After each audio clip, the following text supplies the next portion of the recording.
Derrida was about as difficult technically as things got. So the reading from now on is going to be technically easier. I mean, still very intellectually dense, but not technically as tricky.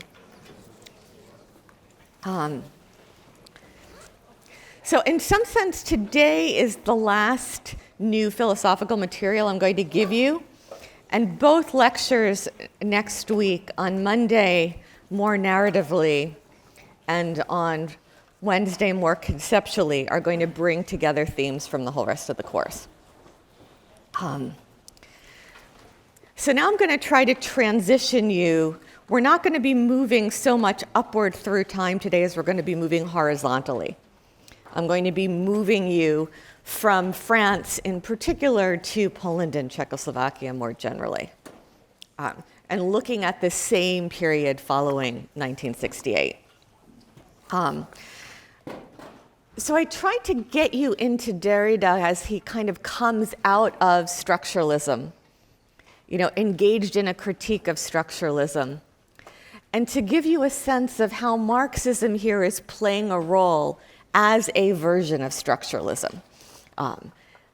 Both as its own thing, because it's also moving through time, but also as a system in which everything has a place, and there's a kind of will to order via positionality, and concepts remain stable. And Derrida comes along and he takes apart the whole notion of stable concepts, and in some sense asked us to reflect upon why we're so obsessed with stable meaning. Why does meaning have to be stable? Maybe it's better if it's not stable. Maybe it's more creative. Maybe it's more free if it's not stable.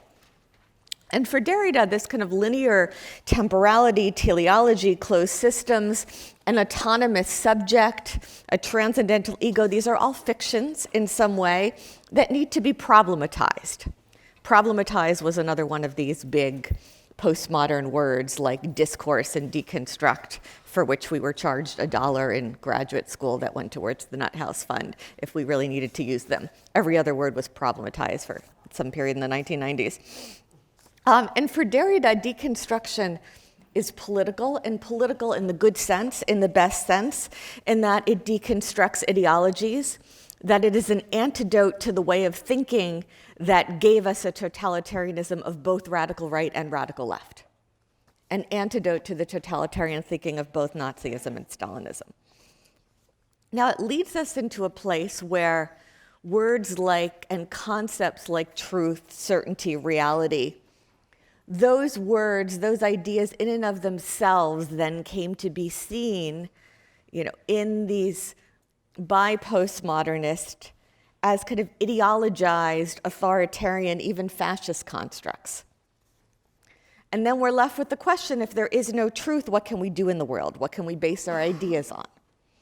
If reality is only constructed by discourse, composed of signifiers always creatively but also capriciously and unpredictably at play with one another, then does any reality exist at all that we should care about, that we should invest in? Now this, by the way, is what René Girard rejects. He's part of the same conversation, but he insists upon this extra discursive reality. He insists upon this world in which, yes, we're all engaged in deconstructing text and finding out what is hidden in them, but there's always a reality behind the text. And for Derrida, there's always a real victim. The scapegoat is a real scapegoat. You're still performing certain kinds of deconstructive analysis on text, looking at the ways in which meaning reveals itself despite itself, in which meaning subverts itself. But for Derrida, there's always a reality behind the text. And he's pushing back against a postmodern inclination to be skeptical towards all truth claims.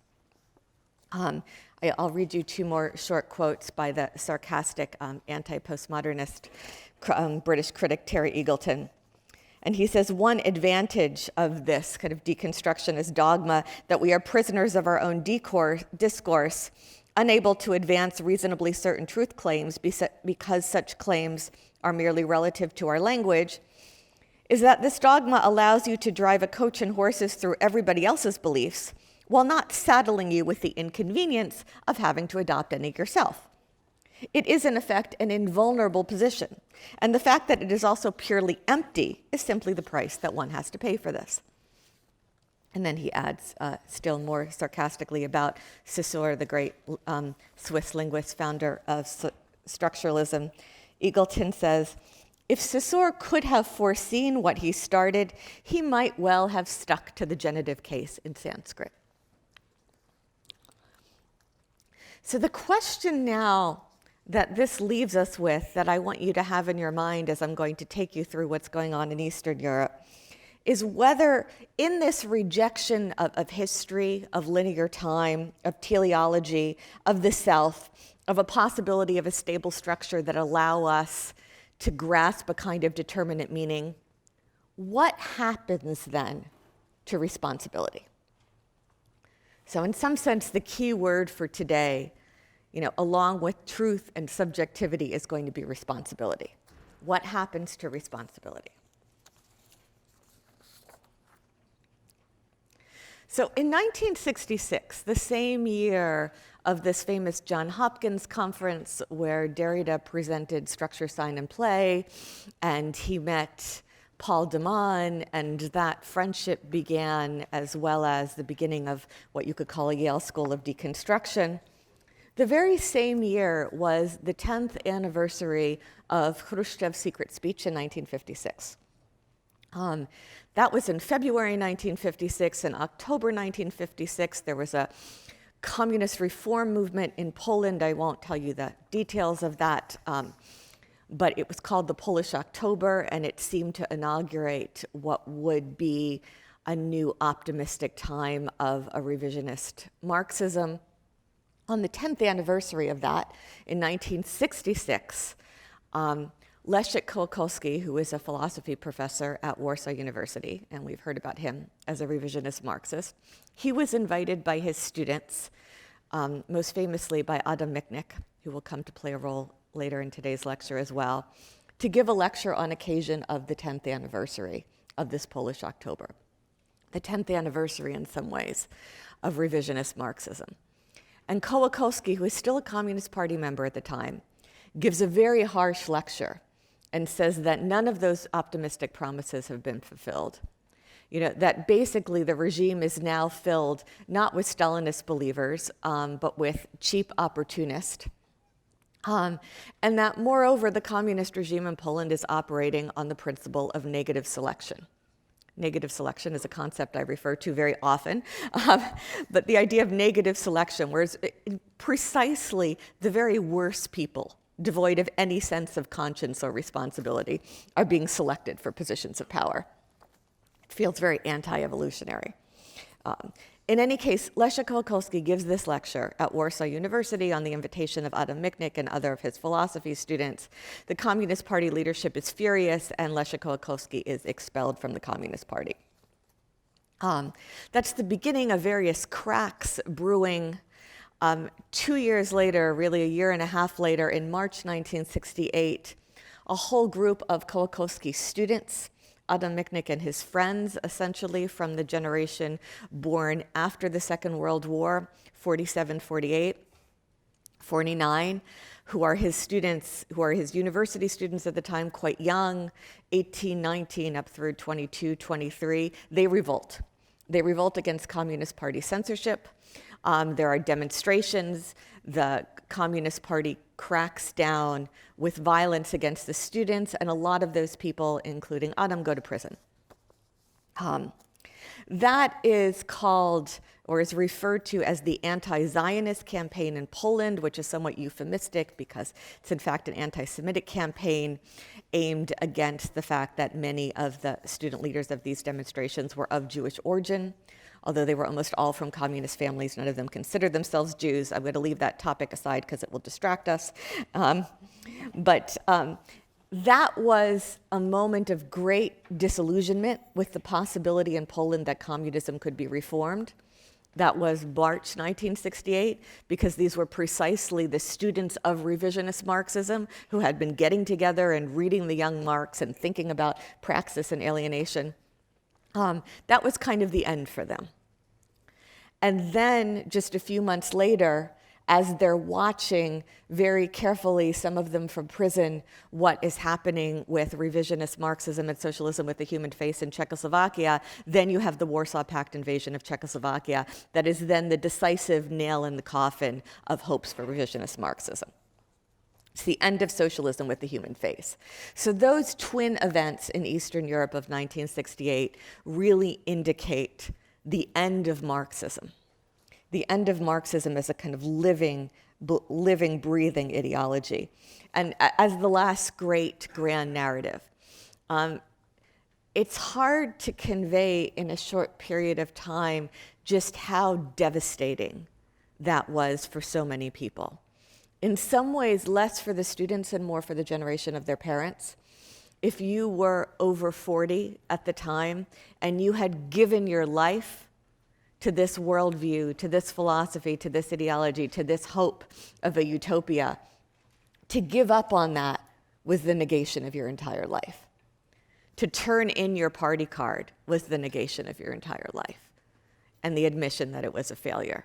So the devastation, the sense of total collapse, that now there is nothing, where do we start?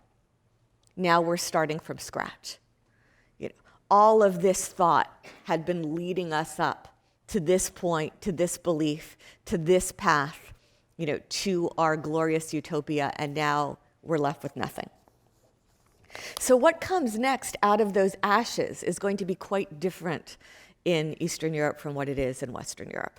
And this is a very interesting moment of divergence. And I'm simplifying a bit, but schematically, I kind of want you to understand these as two different responses that at various times will kind of overlap or interact to this death of Marxism and to the death of grand narratives. I'm going to take you back to Czechoslovakia now. So Prague Spring happens, socialism with a human face, Soviet, officially Warsaw Pact tanks come into Prague. They violently put down that experiment. Now, after that, the cat is out of the bag in some sense, because now everybody in Czechoslovakia knows that this was not what anybody wanted, because they've just been run over by Soviet tanks. So it's then very hard to tell people that really they were rescued, or really they were saved, or really they were happy to see these Soviet tanks. Nobody was happy to see them. And everybody understood that the new kind of neo-hardline, neo-Stalinist regime that is put in place is something that is imposed from without. It's not something that comes from within. It's not something that anybody chose. It's something that's being inflicted on them. But by and large, the population accepts it. By and large, they don't fight back. What follows is referred to as normalization, which is another one of these more than euphemistic but deceptive words. Normalization being a return to a kind of hardline neo-authoritarian leadership. And the new Moscow-installed Communist Party government in Czechoslovakia takes a huge chunk of its budget and transfers it from capital investment into consumer spending. So everybody's standard of living basically goes up. And the accusation is made that in Czechoslovakia after 1968, people traded their freedom for new refrigerators and little cottages in the country. There was a compromise made. Everybody knew that nobody wanted this, but the population in some sense was bought off and resigned themselves to what was happening. This does not happen in Poland. Poland takes a somewhat different path, and there's a joke about, this is a very nerdy historian's joke, but there's a joke about the two dogs that meet on the Polish-Czechoslovak border in the 1970s. And the Czech dog says to the Polish dog, well, why are you coming to Czechoslovakia? And the Polish dog says, well, to eat, because they have plenty of everything in the stores. And then the Polish dog says to the Czech dog, why are you coming to Poland? And the Czech dog says, well, to bark, because the regime is much more hardline. The censorship is much more hardline in Czechoslovakia than it is in Poland. And those were the compromises made. That might not be the greatest. This is a very dirty historian's joke, but now you know it. Okay. The metaphor that is then used all over Eastern Europe, but most pointedly in Czechoslovakia, because it was the greatest hope for socialism with the human face, and because the way in which it was bought off, sold out, was particularly ostentatious. The metaphor that was used is that of Dostoevsky's Grand Inquisitor. So the Grand Inquisitor is a parable that is told in the context of the brothers Karamazov, which Ivan, who is the one who is trying to figure out if you could possibly believe in God, and generally saying, like, it's not God I don't accept, it's this world of gods. And if God is dead, then everything is permitted. So Ivan is telling this to his believer spiritual brother Alyosha, the parable of the Grand Inquisitor. If you have not read the parable of the Grand Inquisitor, you should all read the parable of the Grand Inquisitor. I probably already told you this, but one of my first Russian teachers, who's from Kharkiv, said to me, in Russian we have a saying, the world is only divided into two kinds of people. Those who have read the Brothers Karamazov and those who have not. So you all over Christmas break can read the Brothers Karamazov. The parable of the Grand Inquisitor imagines that we are in Spain during the Inquisition and Jesus returns to earth. Jesus returns to earth during the Spanish Inquisition when heretics are being burned at the stake for not believing in Jesus enough. Jesus returns to earth and is immediately imprisoned. People are not, in fact, happy to see him. And the Grand Inquisitor, the one who is persecuting all the heretics, goes and talks to Jesus in prison and explains to him that nobody actually wants him here and that, moreover, he's trying to give people freedom, but that's not what people want. People want security. And the Grand Inquisitor says to Jesus, "For there has never been anything more difficult for man and human society to bear than freedom. So in the end, people will lay their freedom at our feet and say to us, 'Enslave us, but free us.' And they will finally understand that freedom and the assurance of daily bread for everyone are two incompatible notions that can never coexist." And at the end of this parable, I'm now going to kind of give away the punchline. Spoiler alert, Alyosha, the deeply believing brother, says to Ivan, he says, "But that's the Grand Inquisitor's secret. He doesn't believe in God himself." And Ivan says, "Yes, you've guessed it. That is, the Grand Inquisitor has only one secret, and that secret is he does not believe in God." And this becomes the metaphor for the communist regime in Czechoslovakia during normalization after 1968. The communist regime has only one secret. The Communist Party has only one secret. They do not believe in communism. And everybody knows they don't believe anymore. Yeah. Just everybody knows the emperor's naked. And the emperor knows the emperor's naked, and everybody is pretending. And everybody goes around and uses this language as if it were true. And the symbolic offender of the use of language to pretend that things are true is the phrase that is used to talk about the invasion of Czechoslovakia, which is fraternal assistance. The act of fraternal assistance that came about in August 1968, the brotherly help that came to us from the Soviet Union. It's braterska pomoc in Czech. But this fraternal assistance was always the phrase that was officially used to talk about the events of August 1968. And of course, everybody knew that this was not an act of fraternal assistance, that it was a violent invasion. After that in Czechoslovakia, you have this kind of post-Stalinist neo-hardline regime that is very different from the era under Dubček of socialism with the human face, but also very different from Stalinism. Because the era of the believers is over. Now you have opportunist. You don't get the same level of terror. You don't get the show trials. You don't get the people being systematically tortured in dungeons. You get a lot of people being thrown in prison, but you don't get the kind of graphic, gruesome violence that you had during Stalinist terror. But you also don't have believers. Everybody is just kind of playing along. You still have the dialectics of power by which everyone is both infinitely vulnerable and infinitely powerful because anyone can inform on their neighbor at any moment and get that person arrested. But anyone can also be informed on any moment and be arrested themselves. Okay, so out of this time of, above all, I want to say demoralization, where everybody, the whole society knows that they are living a lie. A whole society knows that they have been crushed, that they have sold out, that they have been battered, that they have given up, under the threat of force and under the use of force. And out of all this, something very beautiful is going to come out.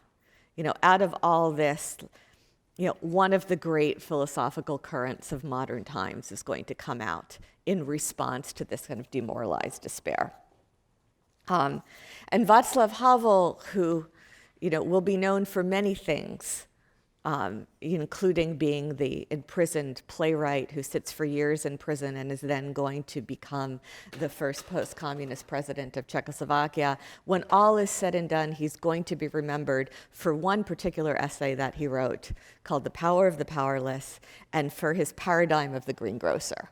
And I want to spend a chunk of time today telling you that story of the greengrocer, which I think is the single most important text that encapsulates the philosophy that's going to come out of Eastern Europe.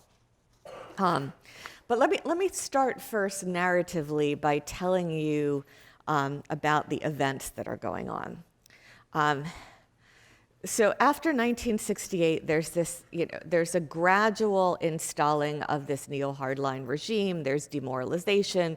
There's increase in living standards. What happens at that time in the communist bloc and in the Cold War more generally is a kind of détente, a kind of vague truce during the Cold War, and the signing of something called the Helsinki Accords in 1975. I won't get into the details of the Helsinki Accords, but it was basically Western powers and the Soviet Union and communist bloc powers signing an agreement in which essentially Western powers were trading recognition of post-World War II borders and a guarantee for those borders for human rights guarantees coming from the Soviet bloc. So this so-called inviolability of frontiers was being traded for communist government signatures on the Universal Declaration of Human Rights, which states that participating states will respect human rights and fundamental freedoms, including the freedom of thought, conscience, religion, or belief. Now, this is a very vague, very abstract language, and it's obviously very difficult to enforce, and the communist governments that signed it never actually intended to honor it. And the language might seem almost too diluted to be effective. But it was going to provide, after the collapse of faith in Marxism, a new language, at a time when there was a vacuum of language, at a time when there was an absence of language, at a time when thinkers, when intellectuals were looking for a language to respond to the world. So this language of human rights was going to become a new language of discourse, and it was ultimately going to be the language in Eastern Europe that would come next after Marxism. It's to some extent an abstract language. It's a very universal language. And this is important, the universality of it. Now, the story I want to tell you now has to do with this rock band. A rock band called Plastic People of the Universe, heavily influenced by the Velvet Underground. After this class, you can go look them up on YouTube and listen to some videos. And they were basically young people in the 1960s who were kind of interested in counterculture, interested in free love, interested in drugs, interested in wearing their hair long, for men and for women, interested in having lots of concerts and parties and barns and out in the countryside, and being rebellious. And they start this band called the Plastic People of the Universe, which comes from some references that I won't go into, that involve Frank Zappa and Lou Reed and the Velvet Underground. And they feel like the proper language of rock and roll with which to express rebellion is in fact English. But this is communist Czechoslovakia in the 1960s and the early 1970s, and nobody actually speaks English, really. But at the time, there's this Canadian guy named Paul Wilson, who kind of out of curiosity about the world Ends up in Czechoslovakia, first teaching English and then learning Czech and then translating some literature in the late 60s and 70s. And he falls in with this crowd. He learns Czech very well. He falls in with these crowd of these young people his own age. And they're looking for a singer for their Velvet Underground influence rock band who can sing in English. Paul would be the first person to tell you that he can't really sing that well. But he is a native English speaker, and he likes to be helpful. So he ends up becoming their lead singer. And then they have some great lyrics, one of which is, I'll just quote to you from a song they have that is addressed to a Communist Party apparatchik, to a Communist Party official. And the lyrics go, "What do you resemble in your greatness? Are you the truth? Are you God? What do you resemble in your greatness? A piece of shit." Kind of gives you a sense of the Plastic People. They were not a great band. They did, though, have an extraordinary band manager, this guy named Ivan Juros, who is an expert on Andy Warhol and an art critic, trained art historian. And Ivan Juros is one of these characters that historians become obsessed with in history. He's in French you would call him an animateur. He had this ability to make things happen and to talk people into doing things, not because he had money, not because he had power, but just through the force of his mind and his charisma and his way of being in the world. So Juros had this ineffable something. You know, in French, you say the je ne sais quoi. He had that ineffable something. And when you talk to people later on about, well, wait, why did you do that? Why did you take this risk? How could he? And people would say, but you don't understand. You couldn't say no to Ivan Juros. He had this way of making you feel like it just had to be this way. So he was the band manager. And by the mid-'70s and shortly after Helsinki, it was clear that all these young guys were about to get themselves arrested. For rebelling against the regime, if only in their underground rock concerts. And Juros and these young people who were part of what they called a second culture, an alternative culture, which was a lot of like young people, you know, having a lot of sex and doing a lot of drugs and, you know, having these concerts in barns without great sound, that they were going to need some support among at least another kind of intellectual elite who could reach out to the wider world. So Ivan Juros decides that he's going to find Václav Havel.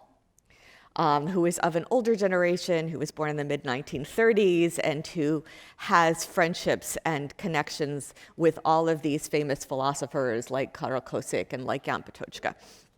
And Jaroslav Seifert, the Nobel Prize winners, and the revisionist Marxists, and the people who have standing in the world. So Havel this evening is on his way to a party at Pavel Kohot's house, and Juros accosts him and says he must come listen to the music from this band. And he's got like an old cassette player. And first of all, the band is not great, and the cassette player is not great, and the recording is not great. And he takes Havel to this bar, you know, and he's making him listen to this music, which is generally not great in an overdetermined way. And Havel has this epiphany.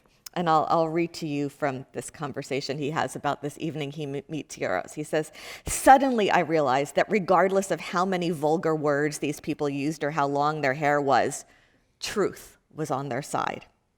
It was obvious that something had to be done, and equally obvious that it was up to me to do it. I also knew that it wouldn't be easy to gain some kind of wider support for these boys. I had almost nothing concrete to prove that they weren't the layabouts, hooligans, alcoholics, and drug addicts that the regime was portraying them as in the hopes of being able simply to sweep them out of the way. This case had nothing whatsoever to do with a struggle between two competing political cliques. It was something far worse, an attack by the totalitarian system on life itself, on the very essence of human freedom and integrity. A judicial attack against them, especially one that went unnoticed, could become the precedent for something truly evil. This was an attack on the spiritual and intellectual freedom of man." So Havel gets taken in immediately by Juros' charisma. He never gets to the party at Pavel Kohot's house. And it's very serendipitous that Juros catches him that particular night, because very shortly afterwards, everyone in the band is arrested, including Juros. Paul Wilson is deported. He goes back to Canada and becomes Václav Havel's translator. And at that point, Havel mobilizes Jan Patočka, Karel Kosik, Ivan Klima, Pavel Kohut, whose party he missed, Václav Černý, Jaroslav Seifert, and all of these famous poets and novelists and philosophers. And they send an open letter to the German author Heinrich Böll appealing for international support on behalf of these young musicians. Of course, they go to prison anyway. I mean, Havel none of these voices of intellectual authority actually have any particular sway over the communist regime. But something is set in motion. And out of this mobilization, Havel then begins to gather people into a more consolidated effort. So this was 1976. So as we move towards the end of 1976, he decides that there should be a letter asking the Czechoslovak government to respect the agreement that it signed in Helsinki to honor human rights. And that letter, that collectively authored letter, should become the basis for not a political opposition, but a moral statement. So kind of moving on the mobilization that was achieved to protect these young musicians who could in the end not be protected from arrest. On January 1st, 1977, they released something called Charter 77. Charter 77 only asks that the Czechoslovak government respect the Helsinki Accords, and it laments the fact that human rights in Czechoslovakia exist on paper alone. This is the famous phrase they use, the Helsinki Accords publication serves as an urgent reminder of the extent to which basic human rights in our country exist, regrettably, on paper alone. It goes on to say that this letter is the basis of a free, informal, open community of people of different convictions, different faiths, and different professions, united by the will to strive for the respect of civic and human rights in our country and throughout the world.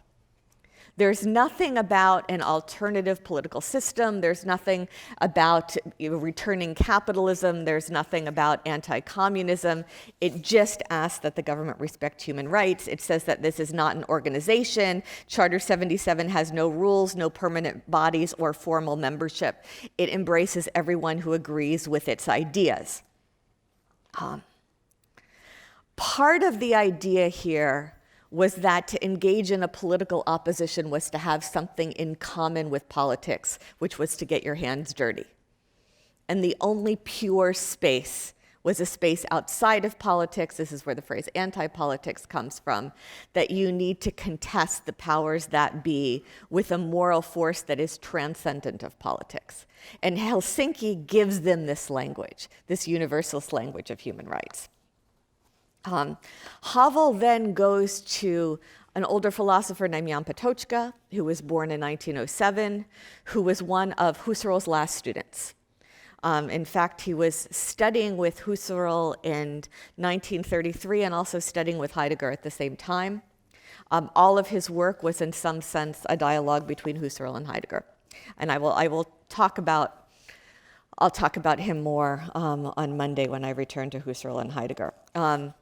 But he plays a very important role in the 1930s in bringing Husserl to Prague to give the lectures he can no longer give in Nazi Germany in 1935. When the Second World War comes, Jan Patočka kind of lays low. He doesn't collaborate, but he also doesn't join the resistance. He kind of retreats into the library, into his study. When the Stalinists come, he does the same thing. He kind of lays low. He doesn't collaborate, but he also doesn't resist. He kind of retreats into his study. In fact, one of the most interesting things I've ever found in the archives was Patočka's diary from 1948 when the communists take power in Czechoslovakia. And it's a time of the bloodiest period of Stalinism. People are getting arrested right and left, and they're being tortured, and their show trials being prepared. And Jan Patočka is sitting there at his desk, and what is he doing? He's rereading Marx and Hegel and making notes to himself. And he's like, oh, but here, I see the problem. The problem is that Hegel and Marx following Hegel correctly identifies that the great problem is the problem of alienation. But he misunderstands the nature of alienation. Marx thinks that alienation is a kind of problem of a lack of completeness. It's like a wound that can be healed, that can be made complete. That the conditions can be restructured so that it can be fixed, and what man had only partially can be given to him fully. But that's not what alienation is. Alienation is actually the fact that man is always other to himself and always other than himself. And that wound can never be healed. And it's fascinating. It's also, there's something kind of terrifyingly self-absorbed about it, because people's heads are being chopped off and you're sitting there rereading Marx and Hegel and making these notes to yourselves.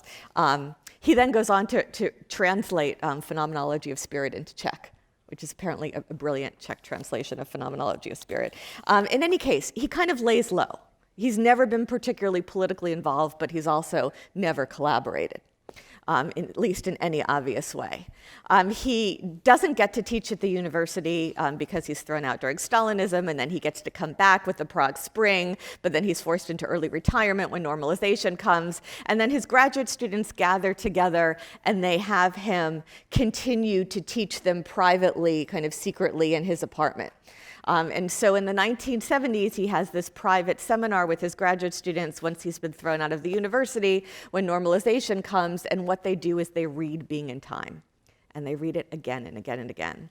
And they read it aloud in German, and they translate aloud into Czech as they read. And in fact, the current published Czech translation of Being in Time is based on those oral translations that Patočka does with his students. In any case, Václav Havel comes to him at the end of 1976 and ask him to become one of the first three spokespeople, along with Havel and another one of his colleagues, for Charter 77. And Patočka has never put himself out like this, but Havel is very persuasive, and Patočka agrees to do it. On January 1st, the charter is unveiled, it's circulated. There are originally 242 signatories. The secret police come for them, as everybody knew that they would. Patočka is 69 at the time. He's in weak health. He is subjected to exhausting interrogations, and he does not survive. He dies in March 1977. And his death then really is like the death of a Socrates figure. Like then his funeral becomes a great mobilizing event, which the regime tries to crush. I don't have that much more time. So what happens afterwards is that then Václav Havel and some of his friends around Charter 77 manage to get in touch with Adam Michnik, who is momentarily not in prison, and Jacek Koron and some of their friends in Poland, and arrange to meet on a mountain called Śnieżka, kind of meaning snow mountain, on the Czechoslovak-Polish border, to coordinate and to talk about what it means to resist. Now, if you know anything about both Adam Michnik and Václav Havel, the idea of them actually bounding up a mountain or hiking up the mountain is kind of hard to imagine. They're not super athletic types, but they both get to the top of this mountain. Jacek Koron, who is there, is much more of an athletic type. They actually get to the top of the mountain. Havel is even carrying up in his backpack a bottle of vodka. And this meeting on the mountain is one of these legendary meetings when Adam Michnik meets Václav Havel. Many things would not have happened if Adam Michnik had not met Václav Havel, and they meet on top of this mountain, in 1978 called Śnieżka. And they have this conversation, and Havel is trying to articulate the potential explosive force of very small actions of resistance, of a refusal to be complicit that anybody could do. And Adam Michnik, who at the time is publishing a Samizdat journal. Samizdat refers to self-publication. It's what was published illegally underground during the communist period. There's relatively more space to do this in Poland than in Czechoslovakia because the regime is harsher in Czechoslovakia. So Adam Michnik is editing one of these underground journals. He solicits an essay from Havel about his ideas and says, "You get it to me and I'll publish it. I'll publish it here in Poland." And so A few months later, an anonymous courier appears at Anna Michnik's apartment in Warsaw with this manuscript that has somehow made it via different people across the border that Havel wrote in Czechoslovakia and is now sent to Adam in Warsaw. And that is dedicated to Jan Patočka, and it's called The Power of the Powerless. And that text stars, and it's a long text I've given you, I think just like a crucial excerpt from it for this week. It's based on the paradigm of the greengrocer.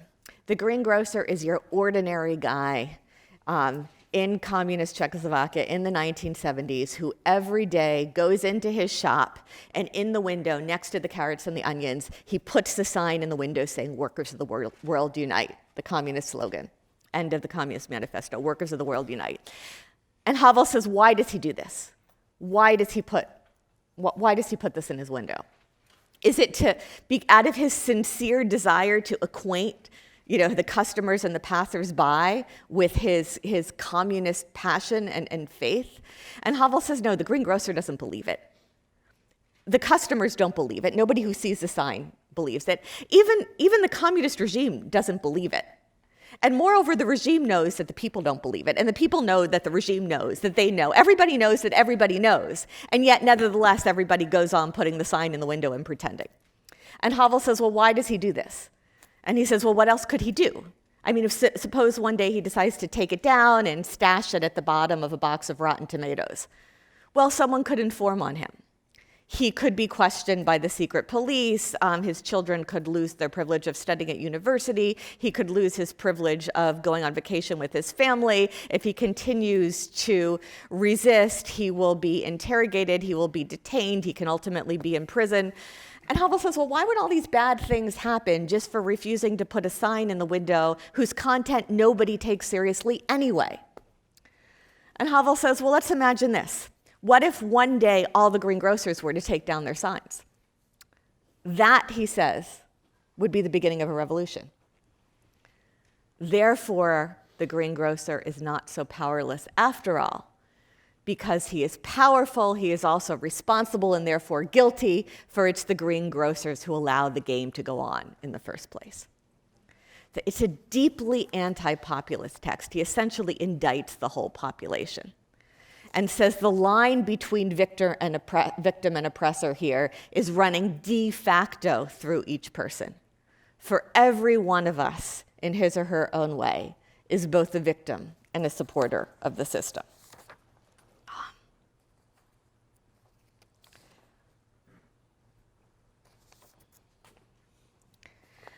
Because everybody is living a lie, they allow a regime of lies to go on. The result is mass demoralization and a spiritually bankrupt population. But Havel says if the main pillar of this system is living a lie, then it's not surprising that the fundamental threat to it is living in truth. And here you see a very strong Heideggerian motif. But now he takes the authenticity, inauthenticity, and makes it explicitly moral. To live in truth is the authentic self, the break from the Das Man selbst. It's the more painful way to live, but it's the way that accepts responsibility and heeds the call of conscience. Now, the greengrocer here is experiencing two levels of lying. He's lying about his faith in communism, but he knows he's lying about his faith in communism. He knows he doesn't believe in communism. Everybody knows that. But more importantly, in Sartre's sense of mauvaise foi, of bad faith, of self-deception, he's lying to himself about his own powerlessness.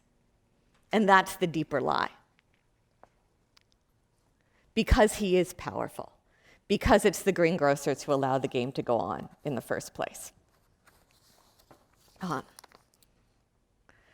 That paradigm of the complicity of the population and the responsibility of the population is going to be at the center of Dissent. Havel and his colleagues around Charter 77 will also come up with this idea of a parallel polis, most famously expressed by Václav Benda, which is a kind of parallel society where you live in truth. a parallel society where you replicate through self-organization institutions where you tell the truth and you live in truth. It is filled with all sorts of instances of moral ambiguity, because living in truth, as we see in the case of the greengrocer, entails cost. And there's this brilliant revelation of this, that the problem of morality in times of moral ambiguity, in a one-act autobiographical play that Václav Havel writes called Audience. And in Audience, Havel's alter ego, whose name is Ferdinand Vaniak, is a kind of dissident intellectual who has lost all appropriate jobs and has to be employed because otherwise he'll go to prison. And so there's a nice brewmaster at a beer brewing place, the Czechs are famous for brewing beer, who agrees to take him in and give him a job even though he doesn't know anything about brewing beer. Now, the price that the brewmaster then pays for this is that he has to file weekly reports with the secret police about this dissident intellectual who is at his brewery. And this is very stressful for the brewmaster, who is trying to do a nice thing, but is not really very good at writing the reports. And so he goes to Vaniak and says, listen, this is a situation. I have to write these reports about you every week. It's kind of stressful for me. They're making me do it. Couldn't you write them about yourself? I mean, really, you're a writer. It would be child's play for you. It would be no big deal. You could make up whatever you want. Whereas for me, it's really tough. I mean, I'm not used to writing, and it's a very stressful situation. And Vaniak says, listen, I really appreciate your telling me, and I appreciate everything you've done for me, but the thing is, I can't write reports about myself because I am then participating in a system I find abhorrent. I'm contributing to the perpetuation of the system I find abhorrent. And so he refuses to write the reports because he says, please don't take me wrong. I really appreciate your goodwill, but for me, it's a matter of principle. And the brewmaster then in this play breaks down. And he says, and what about me? You're just going to let me sink, right? You're just going to say, fuck you. It's okay if I end up being an asshole. Me, I can wallow in this shit because I don't count. I ain't nothing but a regular brewery hick. But the VIP here can't have any part of this. It's okay if I get smeared with shit, so long the VIP here stays clean. The VIP is worried about the principle, but he doesn't bother thinking about other people just as long as he comes out smelling like a rose. All I'm good for is the manure that your damn principles grow out of. It's a brilliant passage. Everyone is implicated here. The brewmaster is implicated. Vaniak is implicated. The regime is implicated. The brewmaster is a variation on the greengrocer. He's both victim and oppressor. All choices involve suffering, and there are no innocent choices. Okay, I only have a couple minutes, so let me give you a couple things in conclusion. Havel does not come out of Western liberalism. Havel comes out of a kind of Heideggerianism that comes through Patočka. Havel insists on truth as being something that is real. One of the reasons that you know that truth really exists, that it's not all a language game, is because you know that lies really exist. So in some sense, the ontological reality of truth in the model of the greengrocer is proven by its contrast with the ontological reality of lies. And so you know that there is such a thing as truth. Seeking the truth, as Havel learns from Patočka, is a thing itself. Even if it's not there so easily graspable, you have to keep trying. This is something that Patočka shares with Kołakowski. Kołakowski says, yes, the problem of the bridge is insoluble. There is no magical passage from subject to object. Husserl fails because all such attempts at arriving at absolute truth are going to fail. Nevertheless, you've got to bracket that knowledge and you've got to keep trying, because if you give up on truth, you give up on ethics.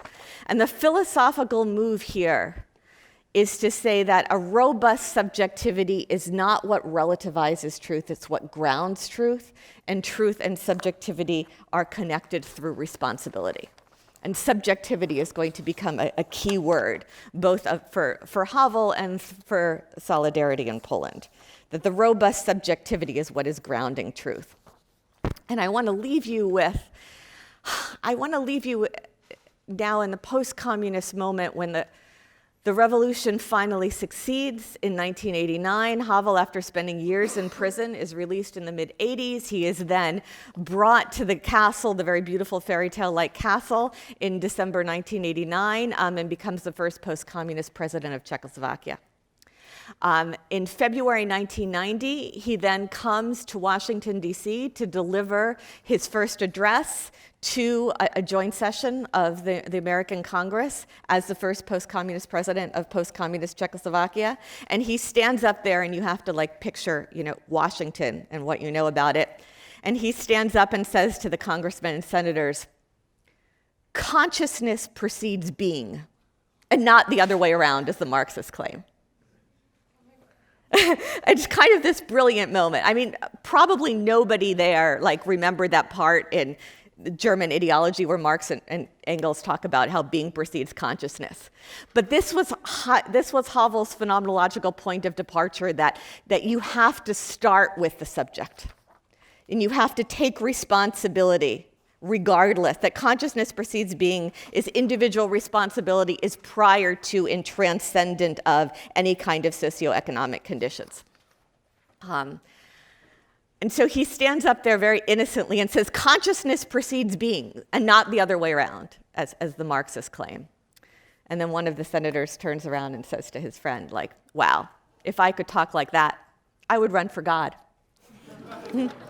Okay, I'll see you on Monday.